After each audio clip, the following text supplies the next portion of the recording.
Hello, and welcome to this session review video.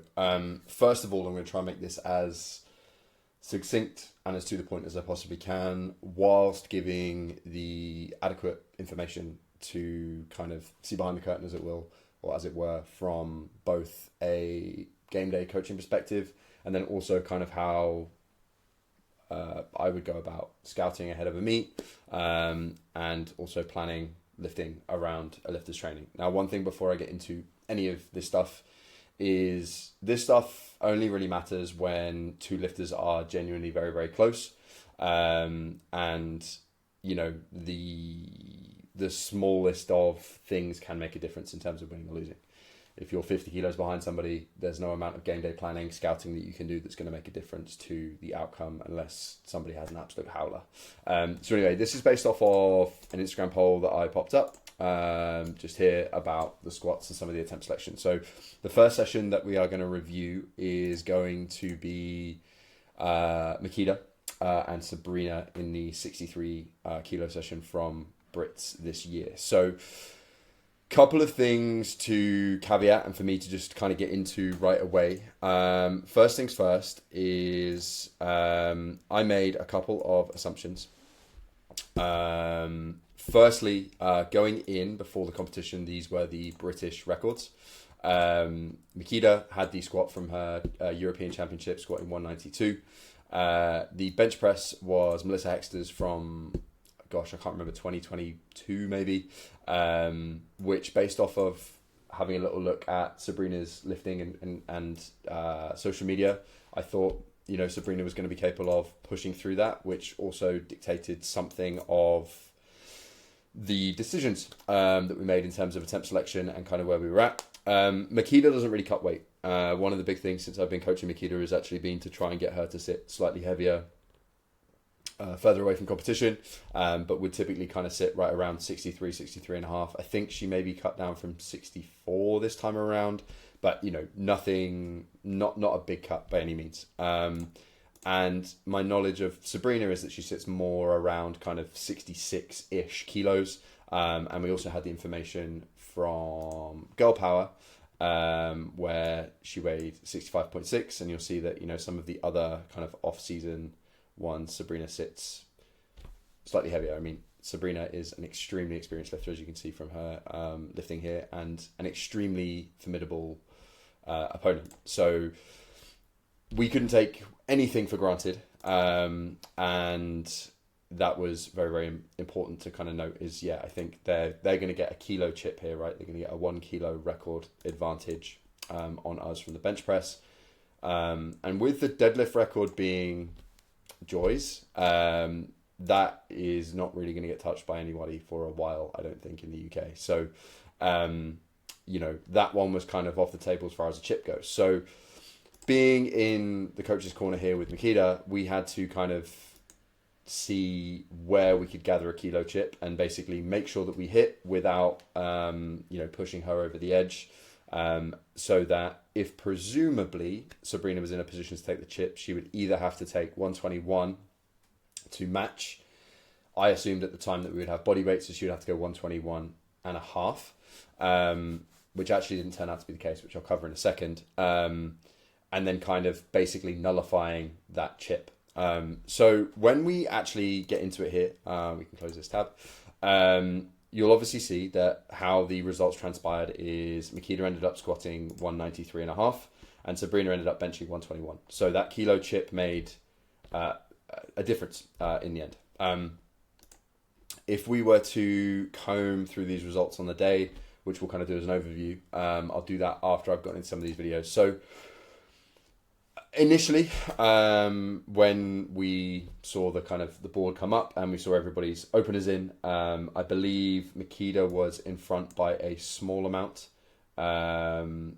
So Sabrina took her opening lift at 152 and a half and then jumped 7.5 to 160, which actually put her in position to cover Makeda on her opener.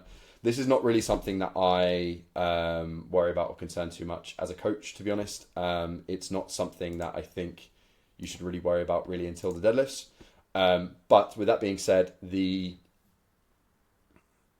the jump informed something to me as a coach on the day, right? So as I kind of went through and I saw Makeda's opener, and actually, once I've covered this, I'll go through her meet day plan ahead of time. The plan was always to take a kilo jump, and I assumed that Sabrina would be taking the bench record on the third. Actually, turns out that Sabrina was even stronger than that, which, I mean, congrats to her. She's an immense lifter. So Makeda squats there really, really well. 3 white lights. We are in a great spot, and we jump ahead and go with game plan. So the game plan. So the game plan here, this is our meet card that we use. And the plan was to always jump 10 and then to jump 6, maybe 8.5 to 196 for that. Again, that kilo chip, but the next 2.5 denomination. Now, Makeda actually squatted 195 in this prep and it moved pretty well, but we didn't have tons and tons of confidence going in and knowing that we had like a pretty big day ahead of us. I definitely wanted to play more conservatively. And whenever it's a record attempt, you have extra eyes on it, and these things are, watched out for sure. So we took the 10 kilo jump, so we went from 177 to 187, which at the time, I mean, again, I'll be honest, I wasn't really paying much attention to this, but I will refer to something a little bit later on in this video known as a spread, which is basically like how much of a numerical difference is there from your opening or your opener to your third attempt. So as an example, if we took a 10 kilo jump and then a 5 kilo jump, the spread would be 15 kilos. If it was a 10 and a 10, the spread would be 20 kilos. So when we're talking about that in a game day context, the reason that this can make a big difference is some people have a tendency to open heavier and make smaller jumps.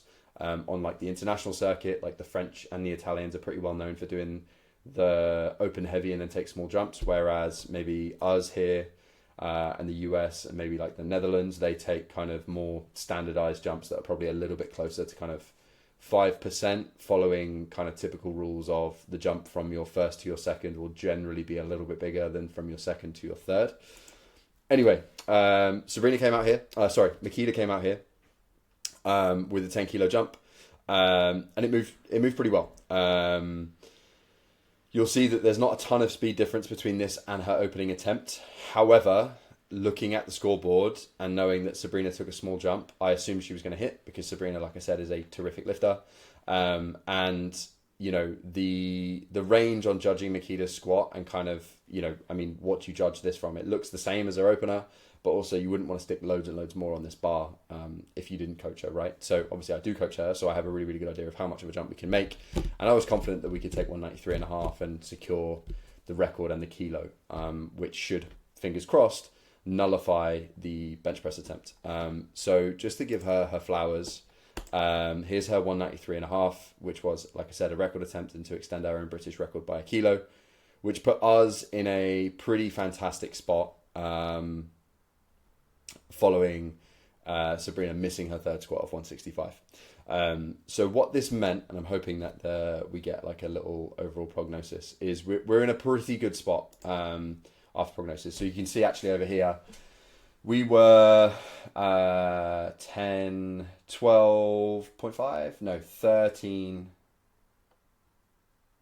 trying to do the maths in my head. 12.5 kilos in front on prognosis. No, 13.5 kilos ahead on prognosis, which meant that even assuming similar spreads throughout the rest of the day, that we should, if we kind of stay on track and we don't miss lifts, we should be in a position to hit really, really well. And I mean, credit to Sabrina here. You'll see her in the background clapping for Makeda. Such a wonderful human, and I really, really rate that. And then to give Sabrina her flowers here, she went ahead and hit 121 on her second. When I saw the 115 opener, and Matt Gary, who's the head coach of the Open team, was helping me out in this session. Actually had a few lifters lifting. When we saw 115, we thought, okay, well, Sabrina's going to go for the record on her second, which kind of put us on the back foot a little bit because we were like, well, gosh, that means that basically she can take the kilo chip that we had back away from us, right? So they could go and take, either a kilo and match or go a kilo and a half above the next standard deviation to take that away from us. So how this works, this gets a little bit complicated. I'll try and type this out. So normally your jumps, unless they're record attempts, have to be denominations of 2.5, right? So after the bench press, we knew that nobody was going to take this 240 deadlift. So we knew that people only had denominations of 2.5, right? So if we line up Makeda's squat of 193.5, this is +1 on the typical denomination, right? It's +1 on the record attempt, the denomination. With Sabrina's bench of 121, she also had a +1 kilo denomination. But what this meant is, as a tactical advantage, we were actually still in control because our subtotal was ahead of theirs, which means we would be posting the total first, because that's how the rule works, right? When body weights are tied, the person who posts the total first wins. So with Sabrina taking this 121 attempt on her second bench press attempt, what it means is they could take 1.5 kilos above the denominated 2.5 above the record. So the next 2.5 kilo denomination would be 122.5. So 122.5 plus the 1.5 to basically nullify our advantage would then be 124, which I believe is what they put in for their next attempt. So 122 plus the 1.5 would end up being 124. And I think this is what they went for on their third attempt, if I am correct. Let me just scrub through here really, really quickly. Again, fantastic bench press from Sabrina. Awesome work. So if I scrub through to the end of this part of the session, I believe... Yeah, so they took 124 to kind of nullify that advantage. Now, we knew Makeda's top end was only really going to be 102. Makeda's in a bit of a funny spot with her bench where like she could hit 100 every day of the week, but 102 is kind of like a bit of a 50-50 right now. Didn't go on the day for us, but you'll see here that Sabrina ended up taking 124 for a third, and I believe narrowly missed it. So that left us in a position afterwards where we didn't hit this one, but we had gone 193.5 and 100, which left us in a really, really good spot. So following on from third bench press, you will see now that we're going to jump straight into second deadlift. Now again, our plan was always to jump 12.5. I believe Sabrina typically takes a 12.5 jump as well. Yeah, pretty typically either a 10 or a 12, actually quite often a 10 by the looks of things. I quite like to take a slightly bigger jump on the second, and you'll see that Makeda either does a 10 and then a 5, 10 and then a 7. Here we had a 7 and then a 5, but Makeda's deadlift has improved a lot, and we did have a relatively open-ended range for her. You'll see that I was kind of willing to go up to 212. I think even 215 could have possibly been there. But what this meant was really in this situation we were defending a lead. So what this really meant for us is because of where we were, we knew that Sabrina's top end was likely to be slightly higher than ours on deadlift. We were kind of in the same spot, right? She had neutralized the kilo jump, and she had left us kind of in a sticky situation. Had she hit 124, I do think the day could have panned out slightly differently. But what you'll see is we've obviously taken a 12 kilo jump, and they've also jumped 12 kilos to kind of match us. So this leaves us both on a prognosis of 496. We both end up and hitted this, but this is just a really, really important kind of demonstration of where things were. So we were 10 kilos in front. So what this basically means is when everybody had kind of gone and done their jumps, we would hit, and then Sabrina would need to cover the gap of this plus whatever we hit next to then go and beat us. So basically, Makeda was in the driving seat. So Makeda went and loaded 207 on her third to push her up to 501. Now, the reason that Sabrina has to put in 222.5 here is because she can't take the record attempt. And because we posted the total first, even if she had matched, we would still win because the body weights are the same, 62.5, 62.5. So that kilo chip in the end ended up making a huge difference because when we go around and I play both Makeda's last deadlift and Sabrina's last deadlift, Sabrina was very, very, very close. And my jaw was on the floor watching that last pull. So I'm just going to scrub through to this last little bit here. Pull up Makeda's last pull. and then show you how close Sabrina really, really was. And one thing that I do want to say is, as much as I'm sharing some information and some things that, you know, maybe aren't often considered when it comes to coaching and when it comes to game day handling, like this is a pretty unique situation with two extremely talented lifters. A lot of this stuff only comes up in these, you know, knife edge type of situations. And it's also to say that really realistically, if we replayed this day 50 times, it goes a bunch of different ways. You know, there are days where Sabrina hits her third squat and then suddenly we have to reach a little bit more on our third pull, or she hits a third bench and then we're having to be more aggressive on our third pull. There was no coaching magic here really, and any coach kind of able to read the score sheet and look at the records ahead of time who's done this for a little bit probably would do the same thing. It's more just to say that there are some rules that crop up, like in this particular situation where, you know, you wouldn't know them unless you've been in those situations, right? Because something like this would never occur at a local meet, and would often only occur when, you know, international athletes or, you know, well, these two are both international athletes kind of vying for a very, very close spot, something like a British. So here's Makeda's last pull. In my opinion, it pretty good. I think she probably had a little bit left in her. Oh my gosh, the stream has paused. Let me see if I can reload this. As you can see, it was a pretty long day. Oh, that would be really, really lame if this is going to buffer the whole way through. Let's have a little look. So, Makeda's last pull. Always slow off the floor, works with it, and locks out pretty well. I think she was pretty stoked with herself at the time. As she walks off here and I tell her that she hit the 501, she was understandably ecstatic and has been battling to try and win a British for a really, really long time. Obviously, this day wasn't over. Makeda's lockout here all the way through. Grip was looking great. Really, really stoked for her. And then if we scrub through, you'll see how close Sabrina got. And again, what a tremendous lifter. 17 kilo jump into this to defend her 63 kilo title from the year before. And just immense lifting. I was in the back there, terrified, as you can see. And I mean, what an immense performance from both of these women.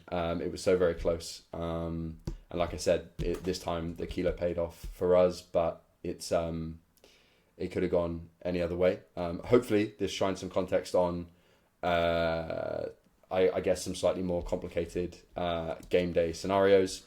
And, you know, shines a light on kind of where we could have been at. But like I said, if Sabrina had, you know, had 3 more kilos on the bench, or if we'd have missed something somewhere along the line, that day could definitely have gone differently. But congratulations to all the women. I mean, the standard of British powerlifting has gone through the roof, and I'm so stoked to be a part of it. If you have any questions, please feel free to let me know. I realise this is 18 minutes of what could be a relatively dry subject, but yeah, as it transpired, we got lucky this time, and really, really grateful to be able to be in these types of scenarios and to live out and have fun with these types of lifting environments. Thank you for listening / watching, and I will catch you in the next one with a Quinn and Toyosi, which was also utterly insane.